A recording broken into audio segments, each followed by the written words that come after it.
Friend, इस video में हम क्वेश्चन डिस्कस करेंगे स्टेट 2019 के टीजीटी साइंस के फिजिक्स सॉल्यूशन। और ये सेट सी का सॉल्यूशन है लेवल 2 का, जो कि क्लास 6 से 8 तक के लिए होते हैं।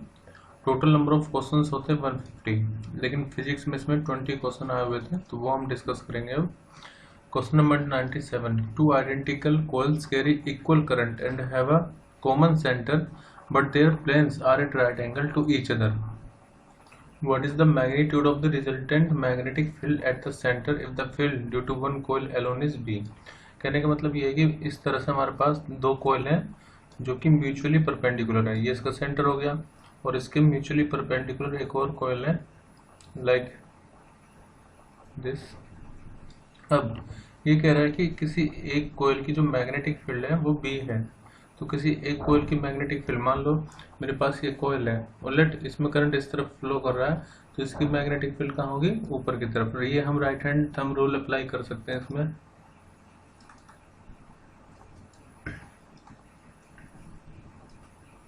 राइट हैंड थंब रूल का मतलब ये है कि जो कर्ल्ड फिंगर होंगी वो बताएंगी डायरेक्शन ऑफ करंट, और जो थंब होगा वो बताएगा डायरेक्शन ऑफ मैग्नेटिक फील्ड। तो अगर मैं इसके लिए देखूँ, जो हॉरिजॉन्टल लूप है इसके लिए मैग्नेटिक फील्ड कहाँ होगी? ऊपर की तरफ, और इसका मैग्नीट्यूड कितना दे रखा है? B। इसी तरह से ये जो वर्टिकल लूप है उसकी मैग्नेटिक फील्ड हम मान लेते हैं करंट इस तरह से फ्लो कर रहा है, ये मैग्नेटिक फील्ड इसकी इस तरफ होगी। ओके, अब ये दोनों मैग्नेटिक फील्ड जो है वो परपेंडिकुलर है। मैं इसको यहाँ पर मान लेता हूँ, एक मैग्नेटिक फील्ड ऊपर की तरफ है और दूसरी मैग्नेटिक फील्ड उसके परपेंडिकुलर डायरेक्शन में। हमें निकालना है इसका नेट मैग्नेटिक फील्ड। तो ये जो मैग्नेटिक फील्ड होती है वो वेक्टर क्वांटिटी होती है, तो मैं इसको वेक्टर एज्यूम करके सोल्व करूंगा। हमें निकालना है बी नेट। अब जब दोनों का ही मैग्नीट्यूड यहाँ पर इक्वल है तो बी नेट कितना आएगा? तो आपने पढ़ा होगा, जब हमारे पास दो वेक्टर हो ए और बी और उनके बीच में एंगल थीटा है, तो उनका रिजल्टेंट कुछ इस तरह से हम निकाल सकते हैं, a² + b² + 2ab cos theta.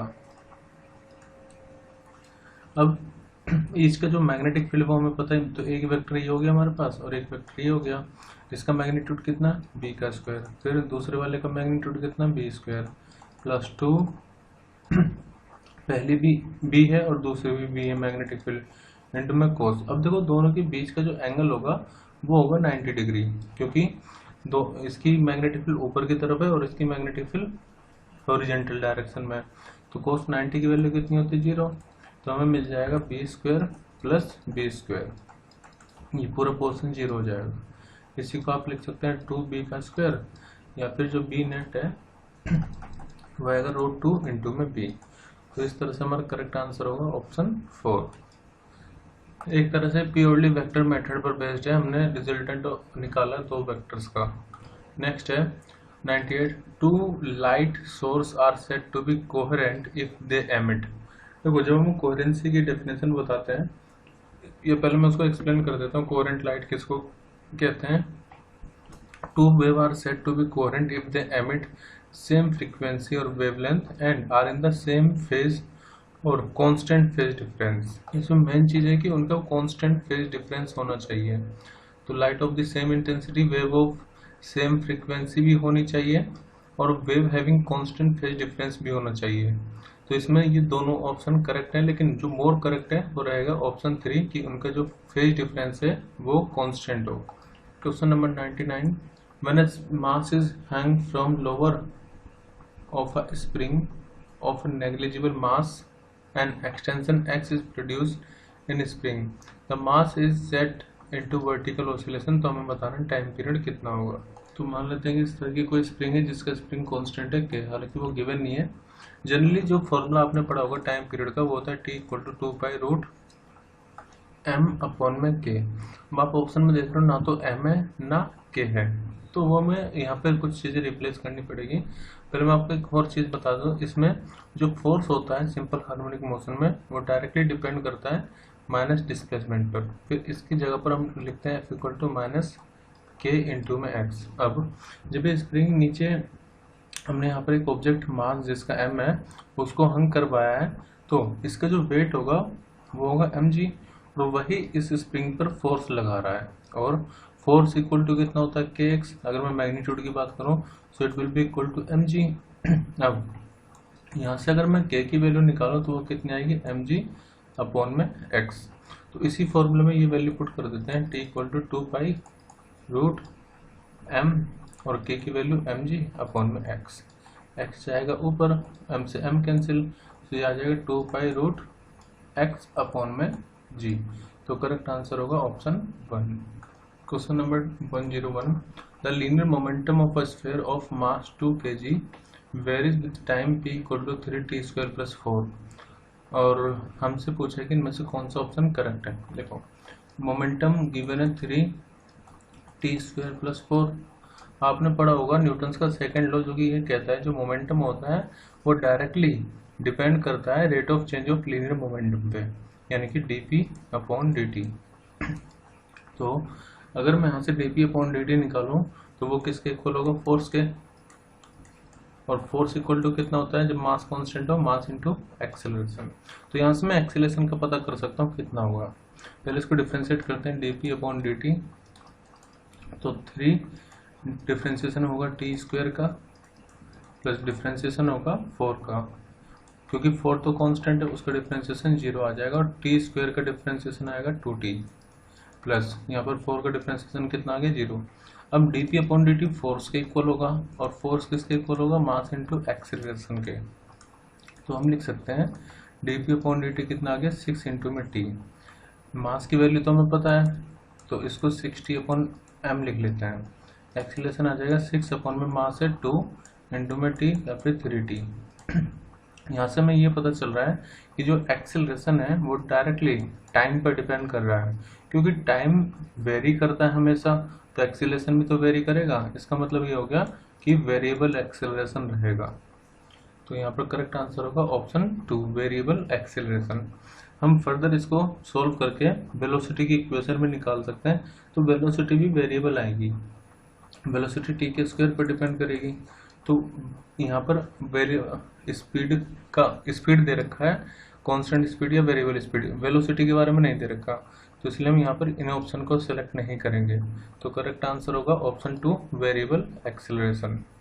Question number 102, a tuning fork A of frequency 384 gives 6 beat in 2 seconds when sounded with other tuning fork B। तो हमें बताना है कि B की क्या फ्रीक्वेंसी होगी। देखो पहले यहाँ पर लिख लेते हैं कि बीट फ्रीक्वेंसी है कितनी, क्योंकि 6 बीट 2 सेकंड में आ रही है, तो हम 6/2 जो होगा वो हमारी होगी बीट फ्रीक्वेंसी, यानी कि 3। अब बीट फ्रीक्वेंसी को लेट म्यू से डिनोट कर रहे हैं। तो बीट फ्रीक्वेंसी का जो फॉर्मूला होता है वो होता है मोड ऑफ μ1 माइनस μ2। अब ए और बी भी यहाँ पर हम लिख सकते हैं। तो ये है कितना 3, तो एक बार तो हम करेंगे frequency of A minus frequency of B, और एक बार हम करेंगे 3 equal to frequency of B minus frequency of ए।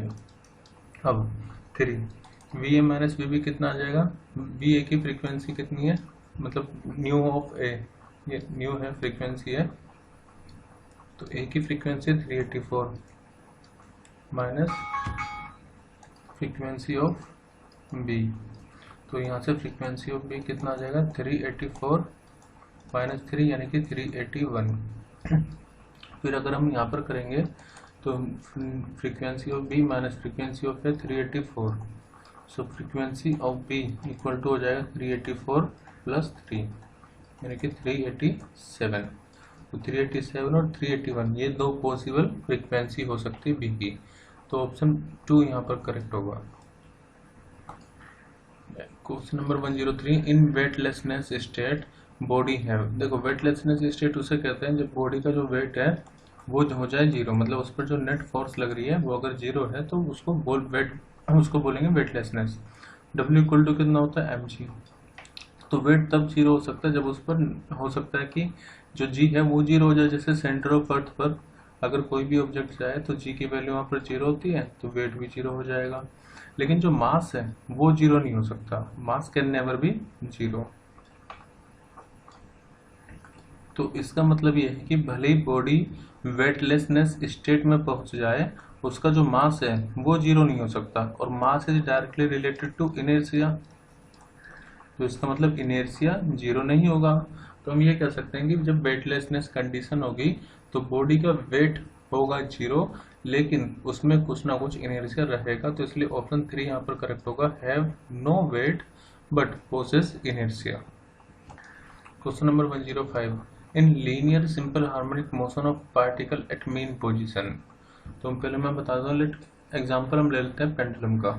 अगर पेंडुलम को देखा जाए तो इसकी जो एक्सट्रीम पॉइंट होता है, यहाँ पर जो वेलोसिटी होती है वो होती है जीरो, तभी तो ये वापस आता है। तो एक्सट्रीम पॉइंट पर वेलोसिटी होती है जीरो। अब धीरे धीरे जब ये मीन पोजीशन पर आता है, मीन पोजीशन पर, तो इसकी वेलोसिटी देखो, पोटेंशियल एनर्जी तो घटेगी क्योंकि नीचे आ रहा है, तो स्पीड जो होगी वो मैक्सिमम हो जाएगी, या वेलोसिटी कह सकते हैं वो मैक्सिमम हो जाएगी मीन पोजीशन पर। अब एक्सेलेरेशन की अगर हम बात करें तो देखो, एक्सेलेरेशन का फॉर्मूला होता है सिंपल हार्मोनिक मोशन में माइनस ओमेगा स्क्वायर एक्स, मतलब एक्सेलेरेशन डायरेक्टली डिस्प्लेसमेंट पर डिपेंड करता है। अब मीन पोजीशन पर जो डिस्प्लेसमेंट होगा वो तो जीरो होगा, इसका मतलब एक्सेलेरेशन भी कितना हो जाएगा, जीरो। और जब एक्स की मैक्सिमम वैल्यू होगी, यानी कि एम्पलीट्यूड जो होगा मैक्सिमम पॉइंट पर, तब एक्सेलेरेशन मैक्सिमम होगा। तो हम ये कह सकते हैं कि स्पीड यानी कि वेलोसिटी तो यहाँ पर मैक्सिमम होगी, एक्सेलरेशन रहेगा मिनिमम। एक और फॉर्मूला स्पीड वेलोसिटी का ये होता है माइनस ओमेगा रूट ए स्क्वायर माइनस एक्स स्क्वायर। तो मीन पोजीशन पर एक्स की वैल्यू कितनी हो जाएगी, जीरो। तो मतलब ए में से कुछ भी माइनस नहीं हो रहा है, तो वी का जो मैग्नीट्यूड है वो कितना आ जाता है, ओमेगा ए, जो कि इसकी पीक वैल्यू होगी, मतलब मैक्सिमम वैल्यू होगी। तो हम ये कह सकते हैं कि मीन पोजीशन पर एक्सेलरेशन मिनिमम होगा, जो स्पीड होगी या वेलोसिटी होगी वो मैक्सिमम होगी। तो करेक्ट आंसर होगा option first, velocity is maximum, acceleration is minimum. Question number 106, a particle start from rest with constant acceleration. तो मान लेते हैं कि यहाँ से ये स्टार्ट हुआ है और एक्सेलरेशन कितना है, कांस्टेंट, और इनिशियल स्पीड कितनी होगी, जीरो। अच्छा, जब भी एक्सेलरेशन कांस्टेंट है तो हम ये इक्वेशन यूज कर सकते हैं, v equal to u plus a t, s equal to u t plus half a t square, और v square equal to u square plus 2s। ये इक्वेशन हम तभी इस्तेमाल करते हैं जब एक्सेलरेशन कांस्टेंट हो। So at a time t second the speed is found to be 100 metre per second. तो मान लेते हैं कि यहाँ तक उसको t सेकेंड हो गए हैं, तो उसकी जो स्पीड है वो कितनी होगी t सेकेंड पर, 100 मीटर पर सेकेंड, तो vt। फिर and 1 second later the speed become 150। मान लो यहाँ पर 1 सेकेंड बाद, यानी कि t प्लस 1 सेकेंड में जो उसकी स्पीड है वो होगी 150 मीटर पर सेकेंड। तो पूछा है कि एक्सेलरेशन कितना होगा और डिस्टेंस कितना ट्रेवल करेगा वो t प्लस 1 सेकेंड में। ध्यान रखना, ये नहीं पूछ रहा है कि t प्लस 1 सेकेंड में कितना डिस्टेंस कवर करेगा, ये पूछा है कि t प्लस 1 सेकेंड में कितना डिस्टेंस कवर करेगा। तो एक फॉर्मूला होता है SN का, मतलब distance travel in nth second होता है u प्लस a अपॉन में 2n माइनस 1। n मतलब जिस सेकेंड के लिए आप डिस्टेंस फाइंड कर रहे हैं, u इनिशियल वेलोसिटी और a एक्सेलरेशन। तो हम इस फॉर्मूले का भी इस्तेमाल करेंगे डिस्टेंस फाइंड करने के लिए। अब एक्सेलरेशन होता क्या है, एक्सेलरेशन होता है चेंज इन वेलोसिटी अपॉन में चेंज इन टाइम। तो हमें पता है कि t सेकंड तक स्पीड कितनी है, वेलोसिटी कितनी है, 100, और जैसे ही t प्लस 1 सेकंड हुआ स्पीड कितनी होगी, 150। तो मैं क्या करूँगा, 150 में से 100 को माइनस करूँगा, और चेंज इन टाइम कितना हो, यहाँ पर t है और यहाँ पर t प्लस 1 है, यानी कि 1 सेकंड का ही तो चेंज आया है। 1 सेकंड में ही जो वेलोसिटी है वो 100 से कितनी हो गई, 150।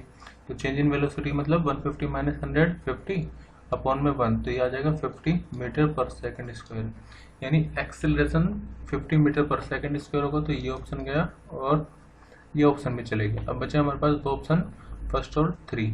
अब डिस्टेंस ट्रेवल निकालना है nth सेकंड में, तो पहले ये निकाल लेते हैं कि t प्लस 1 सेकंड है कितना। तो उसके लिए मैं फर्स्ट इक्वेशन यूज कर लेता हूँ, v equal to u plus a t. जो t प्लस 1 सेकेंड है उसमें जो स्पीड है वो कितनी होगी, 150। इनिशियल वेलोसिटी कितनी है, 0, प्लस एक्सेलरेशन हमें पता है 50 है, तो यहाँ से हमें t प्लस 1 पता लग जाएगा, t प्लस 1 एक्चुअली में है कितना। तो यहाँ से हम लिख सकते हैं, देखो 150 अपॉन 50, इक्वल टू कितना आ गया t+1। सो t+1 की वैल्यू कितनी आ जाएगी, 0 से 0 कैंसिल, ही आ जाएगा 3। तो t+1 की वैल्यू हमें पता चल गई है 3 सेकंड। अब हम यहाँ पर इस वाले फॉर्मूले का इस्तेमाल करेंगे डिस्टेंस फाइंड करने के लिए। हम देखो इनिशियल वेलोसिटी तो हमें पता है 0 है, एक्सेलरेशन कितना है 50 अपॉन में 2 और 2 इंटू n-1, तो n की तो वैल्यू हमें पता चल गई कितनी है 3 है -1। So it will be equal to 50 upon 2 कितना आ जाएगा, so it will be 2 into 3 -1 6। अब ये हो गया 25 इंटू में 5 यानी कि 125 मीटर। तो करेक्ट आंसर होगा डिस्टेंस का 125 मीटर और एक्सेलरेशन होगा 50। तो correct answer will be option 1। Question number 113 है, how much mass is converted into energy per day in Tarapur nuclear power plant operated at 10⁻6 kilowatt. तो पावर हमें गिवन है 10⁻6 किलोवाट। इसको आप ऐसे भी लिख सकते हैं 10⁻6 किलो मतलब 10⁻3 वाट। सो नेट पावर हो जाएगी हमारे पास 10⁹ वाट। अब पावर का जो फॉर्मूला होता है, पावर इक्वल टू होता है एनर्जी अपॉन में टाइम। एनर्जी का फॉर्मूला अप्लाई करेंगे यहाँ पर mc² अपॉन में टाइम t। हमें टाइम निकालना है, हमें निकालना है कि कितना मास कन्वर्टेड होगा, m फाइंड करना है। टाइम तो हमें पता है 1 डे बोला गया है, तो 1 डे में हम देखेंगे कितना सेकंड है। सब कुछ पहले कन्वर्ट कर लेते हैं SI यूनिट्स में। तो पावर तो दी हुई है 10⁹, एनर्जी का फॉर्मूला mc², तो m को एज इट इज रहने दीजिए। c की वैल्यू होती है speed of light 3 into 10⁸ into में स्क्वायर अपॉन में टाइम। देखो एक दिन है, एक दिन में कितने घंटे 24 घंटे में मिनट कितने 60 और 60 हर एक मिनट में सेकंड कितना 60। तो ये हो जाएगा total time in second. Mass find करने के लिए हम इसको ऐसे लिखेंगे 24 इंटू में 6 है तो ये तो हो जाएगा 36 और 2 जीरो है तो 10⁻2 लिख लेते हैं इंटू में 10⁹ और ये आएगा डिनोमिनेटर में यहाँ पर यानी कि 9 इंटू 10⁻16। तो इसको हम सोल्व करेंगे, ये आएगा 96 इंटू 10⁻5 किलोग्राम और इसको जब कन्वर्ट करेंगे ग्राम में तो ये आ जाएगा 0.96 ग्राम। तो ऑप्शन 4 यहाँ पर करेक्ट होगा। Question number 114, how much should the temperature of a brass rod should be increase so it increase length by 1%। तो लेंथ इंक्रीज कितनी होगी 1%। इसका मतलब ये हो गया कि जो चेंज इन लेंथ है अपॉन में ओरिजिनल लेंथ वो है 1/100। ये तो हो गया चेंज इन लेंथ अपॉन में ओरिजिनल लेंथ, ये 1/100 हमें गिवन है। हमें निकालना है कि how much should the temperature of a brass rod, मतलब चेंज इन टेम्परेचर कितना होगा ये फाइंड करना है। अब देखो जो चेंज इन लेंथ होता है वो 2 फैक्टर पर डिपेंड करता है डायरेक्टली। एक तो ओरिजिनल लेंथ कितना है, दूसरा चेंज इन टेम्परेचर कितना है। तो इसको हम ऐसे लिखते हैं L इक्वल टू यहाँ पर कॉन्स्टेंट आ जाएगा अल्फा और L डेल्टा टी। इसको आप ऐसे भी लिख सकते हैं डेल्टा L अपॉन में L, अल्फा भी इधर ही आएगा। तो ये हो जाएगा चेंज इन टेम्परेचर। तो इसी को हमें सोल्व करना है। सब वैल्यू हमें पता ही है, change in temperature will be equal to 1/अल्फा की वैल्यू है। तो इसको आप लिख लेते हैं 2 यानी कि 2 into 10⁻⁴। Delta L upon L की वैल्यू हमारे पास है 1/100 को 10⁻2 लिख लेते हैं।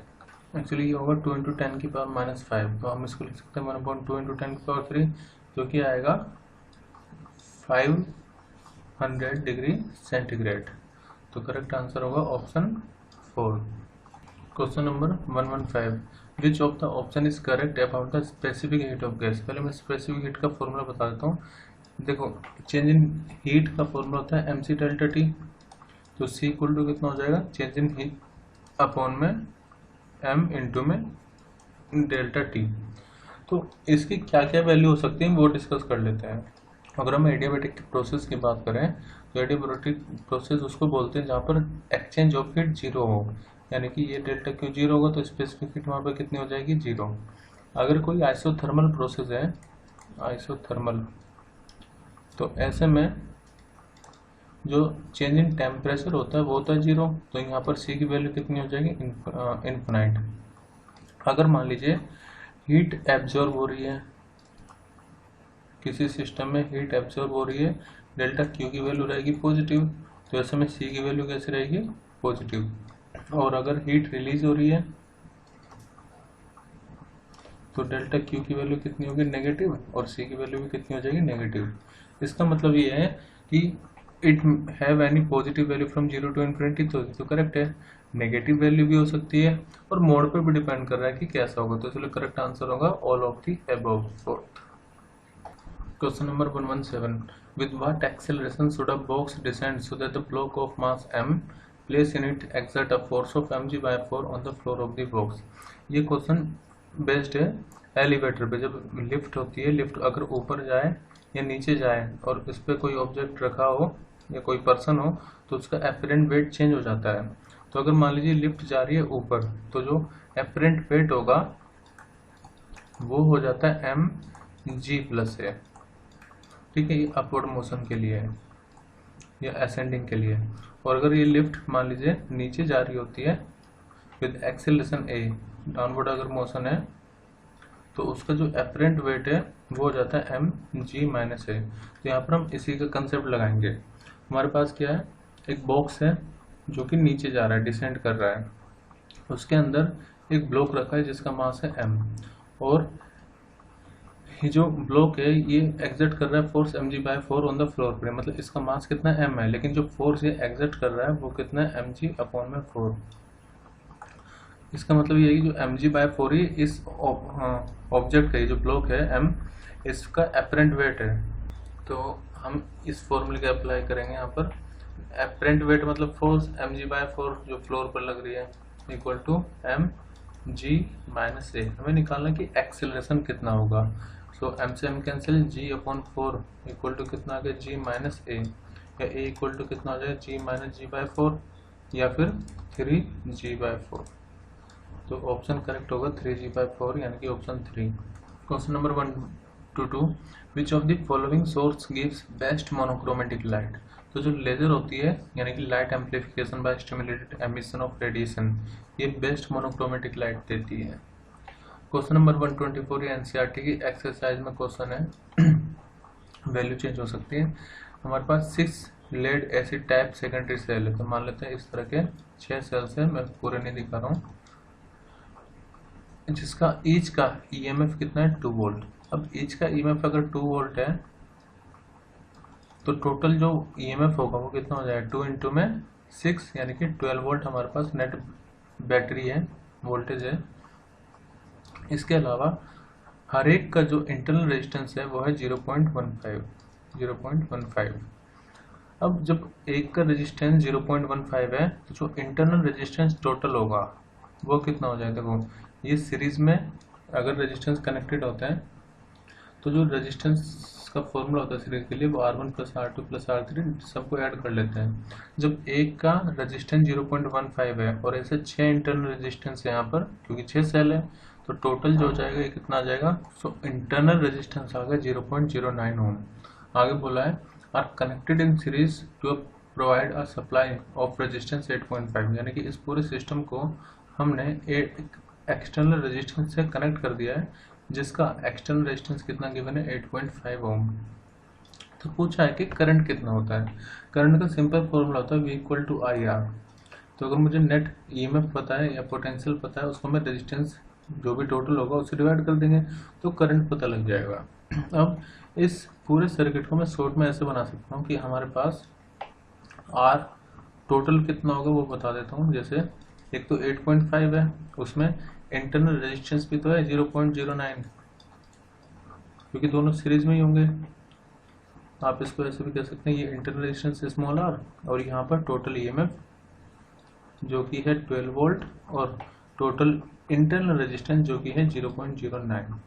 तो I इक्वल टू कितना आ जाएगा, नेट ईएमएफ अपॉन में net internal resistance. Net EMF कितना है 12 वोल्ट अपॉन में नेट जो इंटरनल रेजिस्टेंस होगा वो कितना हो जाएगा 8.5 प्लस 0.09 जो कि आएगा 8.59, और इसको डिवाइड कर दीजिए तो मिलेगा हमें 1.39 ampere,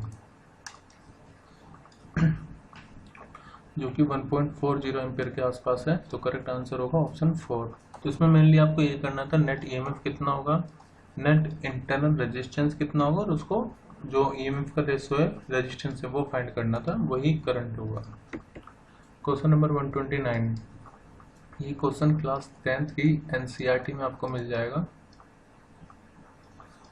A convex lens form a real image of point object placed on its principal axis।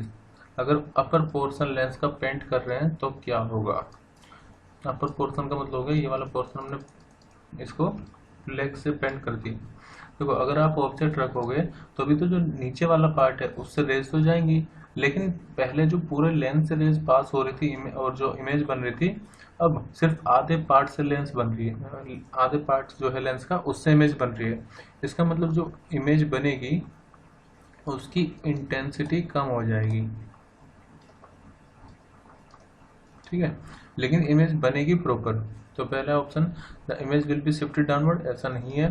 The image will be shifted upward, no. The image will not be shifted और the intensity of the image will not change. देखो intensity तो कम हो जाएगी तो change तो होगी, तो ये तो गलत हो गया। तो यही आंसर यहाँ पर करेक्ट है कि इमेज, देखो पोजीशन शिफ्ट नहीं होगी, सिर्फ इंटेंसिटी में चेंज आएगा। क्वेश्चन नंबर 135, 2006 तक 9 प्लेनेट थे हमारे पास सोलर सिस्टम में, लेकिन उसके बाद सिर्फ 8 ही बचे हैं। तो इनमें से कौन सा एक प्लेनेट है जो कि अब मेंबर नहीं है सोलर सिस्टम का। इसका पीछे मैं रीजन भी बता देता हूँ। जो प्लूटो है, प्लूटो अब प्लेनेट नहीं रहा है। इंटरनेशनल एस्ट्रोनॉमिकल यूनिट की 3 कंडीशन है एक प्लेनेट होने की। पहला कि वो सन की ऑर्बिट में घूमे, दूसरा it has sufficient mass to assume hydrostatic equilibrium, तीसरा it has cleared the neighbourhood around its orbit, मतलब उसके आसपास डेब्रिस ना हो। डेब्रिस मतलब जो कूड़ा होता है, बहुत सारे एस्ट्रॉयड होते हैं, वो ना हो। लेकिन प्लूटो की 2 कंडीशन तो फुलफिल थी, मतलब कि it needs to orbit around the sun, it needs to have enough gravity to pull itself into spherical shape, it needs to have clear the neighbourhood to its orbit. देखो उसका इतना wait भी था कि वो स्फेरिकल शेप रखे और वो सन के अराउंड भी ऑर्बिट कर देता। लेकिन जो तीसरी कंडीशन है जो मैंने आपको बताई, उसके आसपास जो डेब्रिस था, डेब्रिस मतलब जो कूड़ा होता है एक तरह से कह सकते हैं, वहाँ पर वो क्लियर नहीं कर पा रहा था प्लूटो, जिसकी वजह से उसको प्लेनेट का जो दर्जा था वो छीन लिया गया। और अब प्लूटो को ड्वार्फ प्लेनेट बोलते हैं, प्लेनेट नहीं बोलते हैं। तो यहाँ पर जो करेक्ट आंसर होगा वो होगा Pluto. Question number 139, the refracting angle of prism is A and the refractive index is cot a/2। तो पूछा है एंगल ऑफ मिनिमम डेविएशन कितना होगा। देखो म्यू का जो फॉर्मूला होता है वो होता है साइन ए प्लस, यहाँ पर है डेल्टा मिनिमम अपॉन में 2 अपॉन में साइन a/2, ठीक है। अब रिफ्रैक्टिव इंडेक्स हमें गिवन है cot a/2, तो यहाँ पर cot a/2 लिख लेते हैं, cot a अपॉन में 2 equal to sine a plus delta m upon में 2 और साइन a/2। अब इसकी कर देते हैं इसमें मल्टीप्लाई। जो कोट होता है कोट थीटा, उसको आप लिख सकते हैं cos थीटा अपॉन में साइन थीटा। तो अब मैं यही करने जा रहा हूँ, कोट को हम लिख रहे हैं cos a/2 अपॉन में साइन a/2, ठीक है। या फिर इसको ना ले जाकर के इसको ऐसे लिख लेते हैं, ये sine a plus delta m upon में 2 और साइन a/2। तो साइन से साइन कैंसिल। अब cos a अपॉन 2 किसके बराबर आ जाएगा, sine a plus delta m upon में 2। आपने क्लास 10th में पढ़ा होगा साइन 90 माइनस थीटा किसके बराबर होता है, cos थीटा के, और ऐसे ही cos 90 माइनस थीटा किसके बराबर होता है, साइन थीटा के।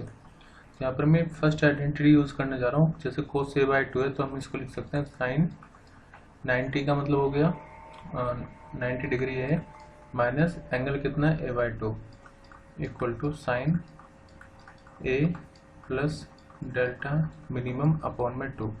इससे फायदा ये हो कि दोनों तरफ का साइन जो होगा वो कैंसिल आउट हो जाएगा। तो हमें मिलेगा साइन, देखो इसको आप लिख सकते हैं मल्टीप्लाई करके 180 माइनस a अपॉन में 2 equal to a plus delta minimum upon में 2। 2 से 2 कैंसिल, a को आप इस तरफ ले आइए तो डेल्टा m इक्वल टू हो जाएगा 180 माइनस a या फिर 180 माइनस 2a। तो करेक्ट आंसर होगा 180 डिग्री माइनस 2a, मतलब ऑप्शन 2। लास्ट क्वेश्चन है 148। A bulb of resistance 10 ohm is connected. Resistance को हम इस तरह से डिनोट करते हैं, 10 ओम इसका रेजिस्टेंस है और ये इंडक्टर से कनेक्टेड है जिसका इंडक्टेंस है L और दोनों सीरीज में है। इसके अलावा जो बैटरी है यहाँ पर उसकी वोल्टेज हमें गिवन है 100 वोल्ट और फ्रीक्वेंसी गिवन है 50 हर्ट्ज। इसके अलावा बोला है कि जो फेज डिफरेंस है बिटवीन वोल्टेज एंड करंट, यानी कि फाई की वैल्यू है 10, फाई की वैल्यू पाई/4, पाई/4 को आप 45 डिग्री भी कह सकते हैं। तो वो बताना कि एल की वैल्यू कितनी होगी। देखो यहाँ पर अगर हम इसका फेज डायग्राम बनाएं, वेक्टर डायग्राम, तो आर रेजिस्टेंस इस तरफ और एक्सएल इस तरफ होगा और ये हो जाएगा लेट एंगल है फाई, मतलब 45 डिग्री होगा ये। अब यहाँ पर अगर मैं tan फाई लगाऊँ, tan फाई, तो वो होगा परपेंडिकुलर अपॉन में प्लस, मतलब एक्सएल अपॉन में आर। फिर क्योंकि tan 45 या पाई/4 की वैल्यू होती है 1, तो XL upon R equal to कितना आ गया 1, या एक्सएल की वैल्यू आर के इक्वल हो जाएगी कह सकते हैं। अब एक्सएल क्या होता है, ये होता है इंडक्टिव रिएक्टेंस जो कि इक्वल होता है 2 पाई एफ एल के, या ओमेगा एल भी कह सकते हैं इसको। तो मैं यहाँ पे लिख रहा हूँ 2 पाई एफ एल। इससे फायदा क्या होगा, हमें एल पता करना है, फ्रीक्वेंसी पता है, आर भी पता है, तो एल इक्वल टू कितना हो जाएगा आर अपॉन में 2 पाई एफ। रेजिस्टेंस है 10, 2 इंटू पाई की वैल्यू 3.14, फ्रीक्वेंसी है 50 हर्ट्स। इसको हमें सोल्व करना है, तो यह आएगा 0.03184 हेनरी, यानी कि ऑप्शन फर्स्ट यहाँ पर करेक्ट होगा।